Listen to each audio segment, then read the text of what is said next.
करके ये बात कहो जाए ये बात हम किससे कहें, और नाराज होकर के जाके पलंग पर पहुंच जाते हैं। इसी बात के दुख से बहुत दुखी है वो। दिल की रहोए के प्रात से और प्रातः काल से दिल की यानी दुखी होकर के और अपने महल में एक जगह पहुंच जाते हैं। पौड़े घरों जाए घर जाके पहुंच जाते हैं, लेट जाते हैं। अपना दुख किसके आगे कहें, अपनी व्यथा किससे कहें वो।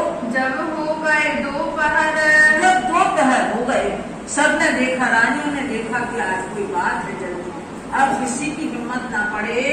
घर में रसोई भई तैयार, घर में रसोई तैयार हो गई, भोजन तैयार हो गया, तब लेकिन हिम्मत नहीं पड़ रही थी किसी की कि कोई जाके उनको जगाए, कोई जाके उनसे कहे कि भाई भोजन का समय हो गया है। रानी तो उठाए ना सके, और बड़ी रानी थी देवकुमारी, वो तो नहीं उठा सकती थी, उन्हें मालूम था इनका स्वभाव, और वो नहीं जा सकती थी कि जरूर कोई बात है आज। कह भेजे बल दीवान से बाहर, और अपना दुख उन्होंने बल दीवान से कहा, जो बड़े भाई थे उनसे कहा कि आज प्रातः काल से वो लेटे हुए हैं, ना मालूम कौन सी बात हो गई, किसी को भी नहीं बताई हम लोगों को, आप ही उनसे कुछ करिए। आए बल दीवान चल के, बल दीवान उनके पास पहुँचे, जगाए श्री महाराज, महाराज छत्रसाल को जगाया। तुम काहे होत दिलगीर, आप क्यों उदास हो, इसका कारण बताइए, ये उदासी किस लिए है, क्यों आप दुखी हो रहे हो। सो कहो हमें आज, तो हमें हमारे सामने कहो, हमें बताओ कौन सी बात हो गई जिसके कारण आप इतने दुखी हो। तब कही महाराज ने, तब महाराज ने कही छत्रसाल ने, नहीं कहने की बात, ये तो हद ही हो गई, अंधेर हो गया, हम किस मुख से कहें, ये कोई कहने की बात नहीं है, जो इतना अंधेर हम देखते रहे और हमने आज तक इसको ध्यान नहीं दिया, बड़ी हद हो गई है। तो तब कही बल दीवान ने, बल दीवान ने कही, जब तक नहीं बताओगे तब तक कैसे पता चलेगा। एक ही चाहिए साक्षात, तुम्हें अपने मुंह से निकालना पड़ेगा, ऐसे कौन सा गम तुम्हें सताया जा रहा है, तुम अपने मुंह से निकालो। तब महाराज एक ही, तब महाराज छत्रसाल ने कहा, हमारे मन में रही है, हमारे मन में ये बात रहती थी जैसे सबके मन में थी कि भाई यहाँ इनके पास कोई रसायन है, कोई इनके पास सिद्धि है जिसके कारण सबका गुजारा है, लेकिन हमने आज तक नहीं सोचा कि ये कैसे इनका खर्च चलता होगा। है इन पे रसायन, इनके पास रसायन है कोई। आज तहकीक करी हमने, आज हमने इस बात को पुख्ता पूछ लिया है, आज कल हमने उनसे पूछा कि इस बात में कितनी सत्यता है, जो सबके दिल में ये बात थी। ये अवध खर्च साथ में से, ये सुंदर साल के बीच से खर्च जाता है, राजस्थान के मेड़ता शहर से खर्च आता है। ये सुन भयो दर्द, ये हमें सुन के बहुत दर्द हुआ कि हमारे घर में आए हैं सिद्धि साहब, हमारे घर में 5000 सुंदर साथ रह रहे हैं, हमने आज तक ध्यान नहीं दिया कि कैसे खा पी रहे हैं, कैसे सबका गुजारा चल रहा है। हमें कैसे सेवा के, हम कैसे सेवक है, कैसे सेवादार है, जो हमने आज तक नहीं पहचाना। किस बात की हम सेवा कर रहे हैं, 3 वर्ष हो गए और आज तक हम अनजान बने बैठे हैं। हमें पर गजब की रही ना हद, हम पर गजब की रही ना हद, ये तो अंधेर ही हो गया कि हमने जो आज तक ध्यान नहीं दिया। तब बोले बल दीवान, तब बल दीवान जी बोले, ये बात है सहेल, अब तुम धीरज रखो, ये बात बड़ी सरल है, जो तुम सेवा नहीं कर पा रहे हो ना, तुम सेवा कर पाओगे। अब ये सरल बात है, तुम अपने अंदर से दुख निकाल दो। एक जागा मारिए, अब एक यहाँ हम लोग छापा मारेंगे, युद्ध करेंगे, और युद्ध करने से जो हमें कर प्राप्त होगा वो अपने सेवा में लगाना, ताकि चौथ दीजिए सब मिले, उसकी चौथ जहाँ जहाँ तुम जीतोगे उसकी चौथ मंदिर की सेवा में और सुंदर साथ की सेवा में लगाना। ये बात पक्की करके, और ये बात इस बात पक्की करके और सिद्धि साहब जी से इस पे सील मोहर लगवा के, क्योंकि उन्हीं को तो सब समर्पित कर दिया था अपना राज, ये तो दीवान की तरह काम कर रहे थे। ये बात जब पक्की हो गई उनके सामने, लिखाई गई महाराज, महाराज ने लिखा सिद्धि साहब जी से कि हम लोग युद्ध में जाएंगे और आप भी हमारे साथ चलेंगे, आपको हम हाथी पे ले जाएंगे और हम लोग जले पकड़ के चलेंगे। इस तरह से लिखवा लिया। तब सब साथ में आएंगे, तब सब साथ में आकर के तब फिर आ गए सुंदर साथ के बीच में। अरज करी आगे श्री राज, अरज करी आगे श्री राज, पहले लिखित ले लिया। फिर सब सुंदर साथ के बीच में सिद्धि साहब जी से विनती करने लगे, महाराज छत्रसाल आवे साथ परदेश के, जितना भी सुंदर साथ परदेश से आएगा आपको ढूंढता हुआ यहाँ रुकने के हिसाब से आपके दर्शनों के लिए आएगा, उसकी सेवा हम करेंगे। और रहे जो इतर, और जितने सुंदर साथ यहाँ रह रहे हैं उनकी सेवा भी हम करेंगे। इन सबकी सेवा की, इन सबकी सेवा की मुझे तमन्ना है कि मैं सबकी सेवा करूँ। मोहे है करज करो नित, मोहे है गरज, मुझे चाहना है कि हम सबकी सेवा करें। और करी अरज हजूर में, और करिए अरज हजूर में, और उनके सामने विनती की, करूँ इलाज बाहर निकलने हे को, सिद्धि साहब आप हमारे साथ बाहर चलने का उपाय करें। ऐसा कुछ अपन करें कि अपन बाहर निकले यहाँ से और जो इलाका है उसका विजय प्राप्त करें। सब ठाकुरों मिल विचार किया, और सब ठकुराल समझ विचार विमर्श हुआ कि बस यही कदम हमें आगे बढ़ाना है। एक जागा मारने को, एक जगह मारने का यानी युद्ध करने का और वहाँ विजय प्राप्त करके जो चौथ प्राप्त होगी वो धर्म के काम में लगेगा। हमको बड़ी उम्मीद है, हमें बड़ी उम्मीद है, बड़ी आशा है कि हमारी जीत निश्चय होगी। जब हमारे साथ धाम से धनी है तो हमारी विजय तो होना ही है। आप हो वो सवार, सिद्धि साहब जी से कहा आप असवार होकर चलना, आप हाथी पर सवारी करके चलना, हम लोग सेना की तरह चलेंगे आपके साथ में। चले आएंगे सवारी में, और आप आगे आगे असवार में चलना। हम जलीब में हो होशियार, हम जलेब पकड़ के चलेंगे, हम इस तरह से चलेंगे सब लोग। संवत 1743, ये संवत 1743 का समय है। सवारी करी जब, और जब यह सवारी तैयार हुई, हस्ती पर चढ़ाएगी, हस्ती पर चढ़ा करके हाथी पर चढ़ा के सिद्धि साहब जी को आगे सेना चलाई तब, और सेना भी साथ में ले ली। राठ खड़ौद जलालपुर, और जो उत्तर प्रदेश का ये जो है स्थान, राठ है, खड़ौद है, जलालपुर है, यहाँ तक विजय प्राप्त करते जाते हैं। नजीक कालपी पहुँचे, और जब कालपी नदी के पास कालपी के नजदीक पहुँचते हैं, इत मुल्ला काजी सैयद, और यहाँ मुल्ला काजी सैयद बहुत से लोग रहते थे, मुसलमान धर्म को मानने वाले, इस्लाम धर्म को मानने वाले कालपी में बहुत लोग रहते थे। सब जमा किए, सिद्धि साहब जी के आदेश से सबको एकत्रित किया कि भाई यहाँ भी शास्त्रार्थ होगा।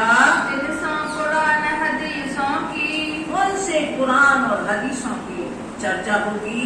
चर्चा करी जब, जब चर्चा होने लगी यहाँ, चेर हुई इस्लाम में, और वो अपने धर्म का ही उन्हें ज्ञान नहीं था, वो तो ऊपरी अर्थ रखने वाले हैं। इस तरह से अपने धर्म का ज्ञान न होने के कारण वो जेल हुए यानी परास्त हुए। कुछ भी पूछा जाता था वो नहीं बता पाते थे। सबो महजर लिख दिया तब, सबने महजरनामा लिख दिया।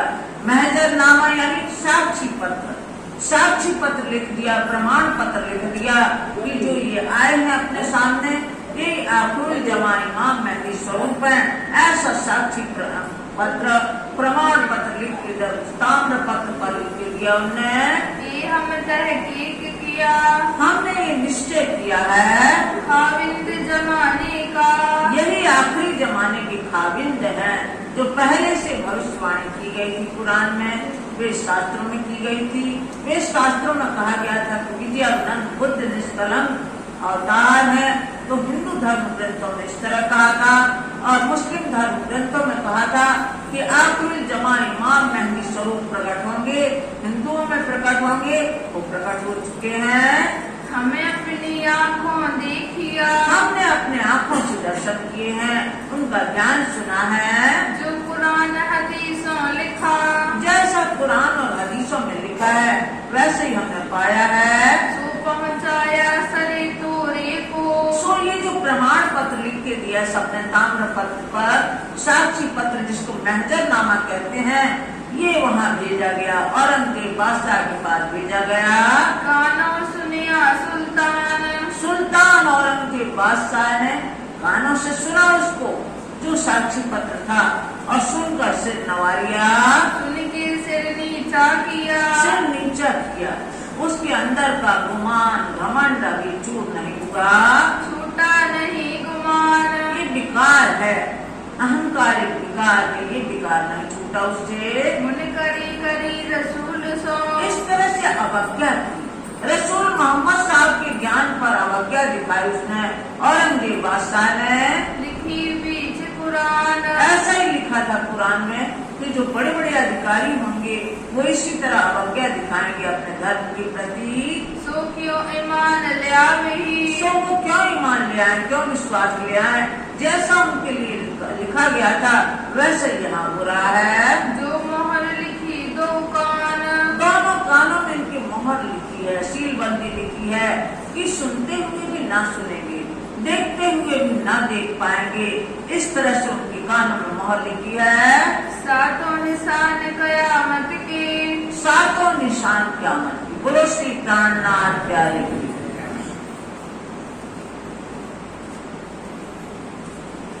मिहिर श्री राज की कैसे मैं गाऊं, श्री राज की कैसे मैं गाऊं।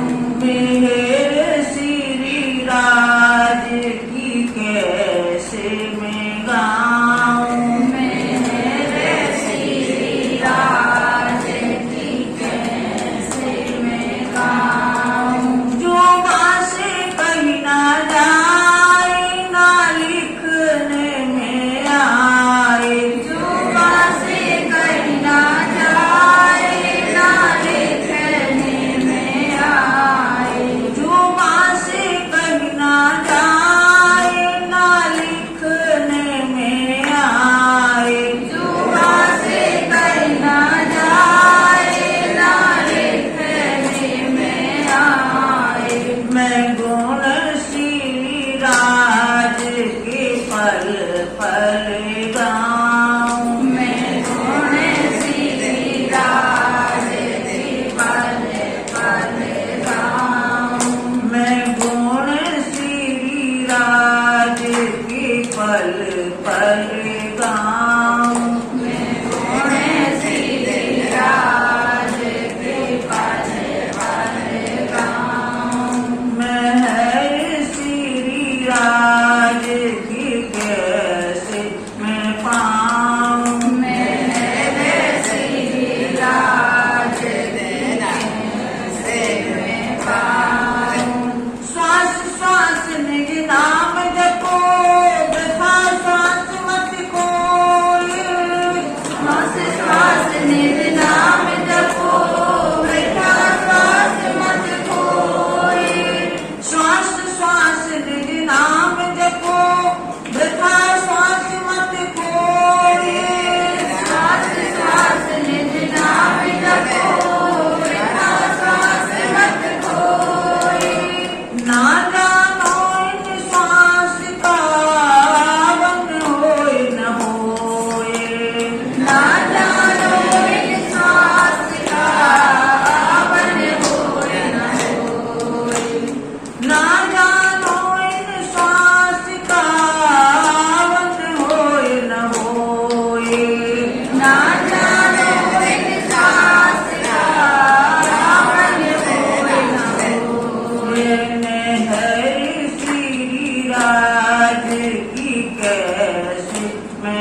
राज की कैसे मैं गाऊं, मेरे श्री राज की कैसे मैं गाऊं। जुबां से कही ना जाए, ना लिखने में आए, जुबां से कहना जाए, ना लिखने में आए।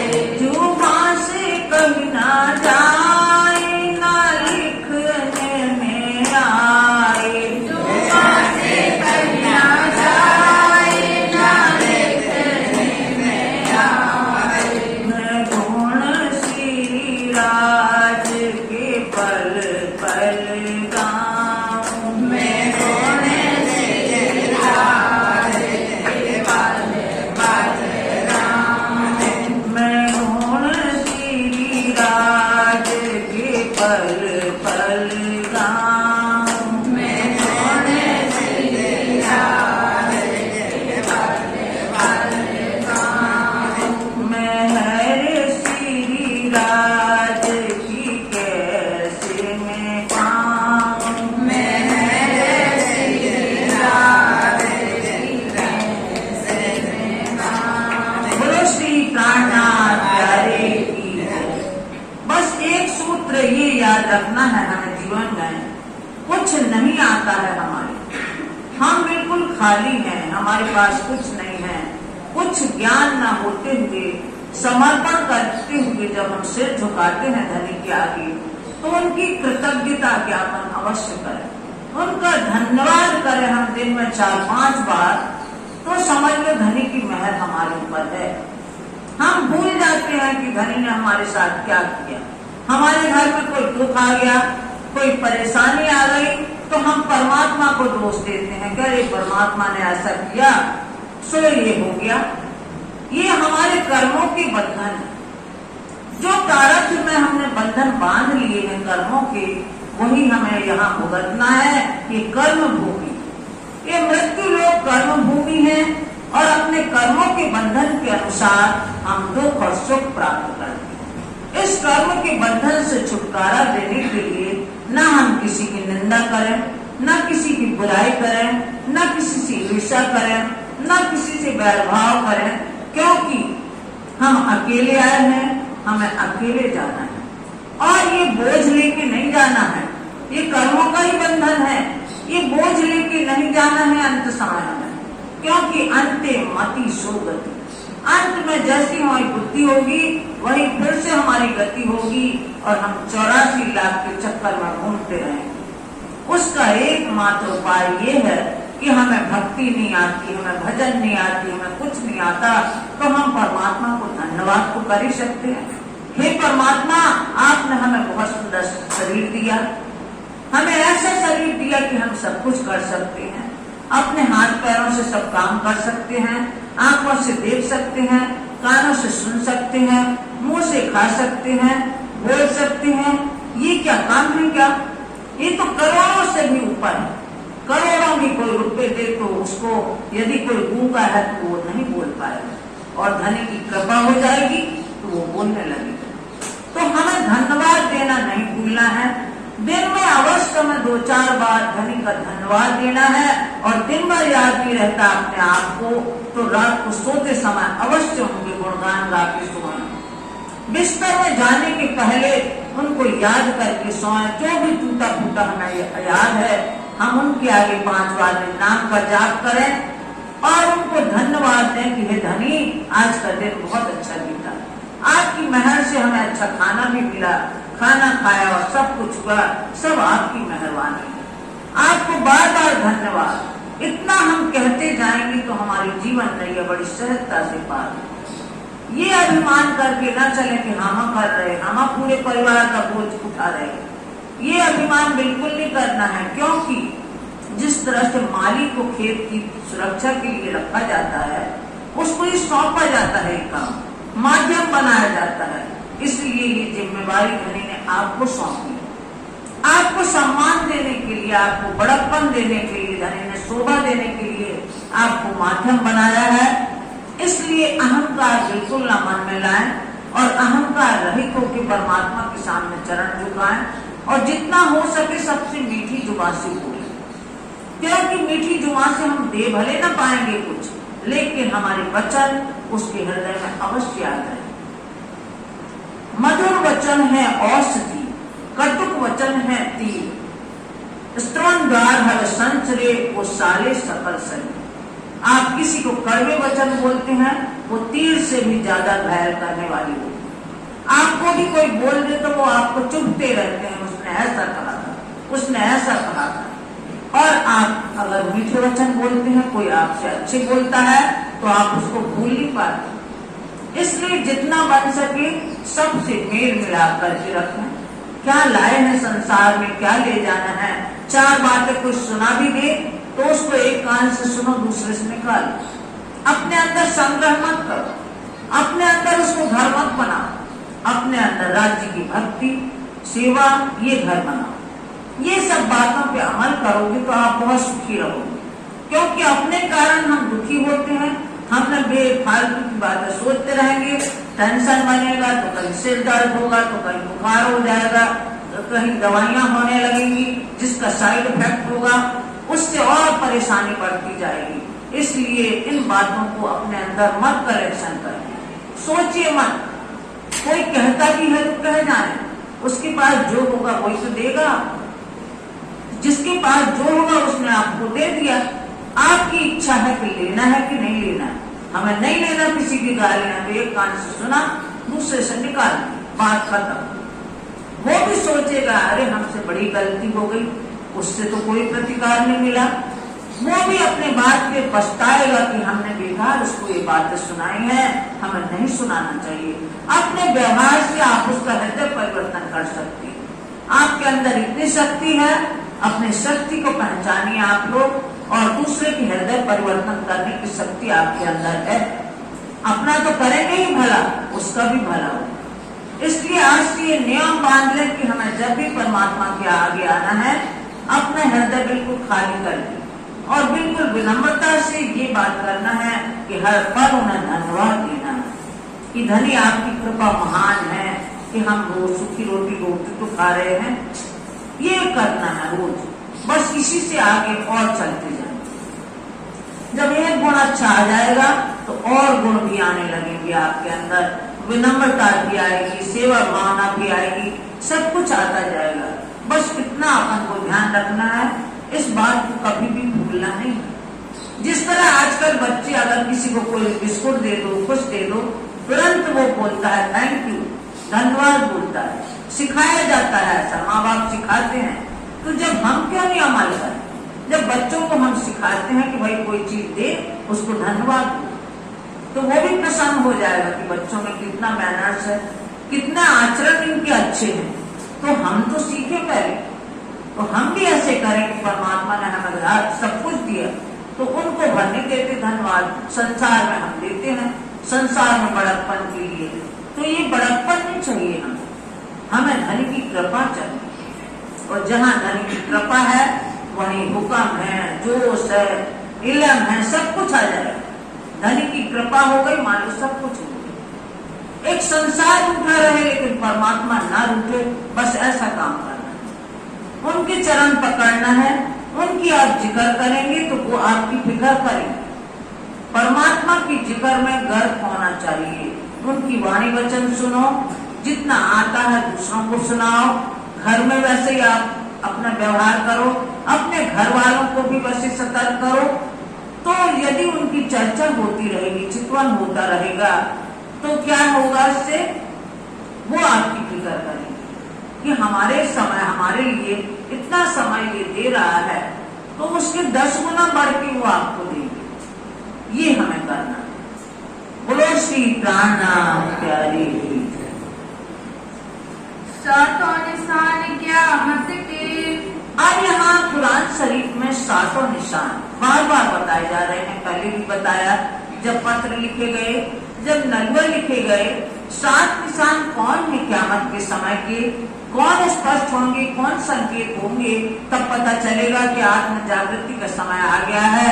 7 निशान बताए हैं। जाहिल किए जब जब जाहिर किए सिद्दी साहब जी ने किसके सामने, कालपी में जो मुस्लिम समुदाय है उनके सामने साथ निशान जाहिर किए, सुन के सिर नीचा किया, और उन लोगों ने सुन करके सिर झुका लिया कि आज तक हमें ज्ञान नहीं था, हम लोग समझ ही नहीं पाते थे, सब लोग पढ़ जाते थे कुरान को, लेकिन उसके बातूनी उसके अंदरूनी अर्थ नहीं समझते थे। मुनकर हुए तब, और सुन के भी मुनकर बड़े बड़े अधिकारी लोग अवज्ञाकारी हो गए, कहने लगे अभी इनको जाहिर मत करो, अभी नहीं क़यामत का समय आया है, इसको जाहिर करने की जरूरत नहीं है, इमाम मेहदी को अभी जाहिर मत करो। ऐसे अवज्ञाकारी लोग हो गए। दावा हुई जाहिर, दातुल नाम का जानवर जाहिर हो गया है, उगा सूरज मगरब, वो कोई जानवर नहीं है, मनुष्यों की पास भी प्रकृति है। मनुष्यों के हृदय ऐसे हो जाएंगे, शेर की छाती हो जाएगी, जिस तरह शेर की छाती, शेर के अंदर निर्दयता होती है, क्रूरता होती है, ऐसे मनुष्यों के हृदय हो जाएंगे, उनके अंदर जरा भी दया भाव नहीं रहेगा, ऐसे हो जाएगी, गीदड़ की पीठ हो जाएगी कि वो धर्म का बोझ उठाने की शक्ति नहीं रखती।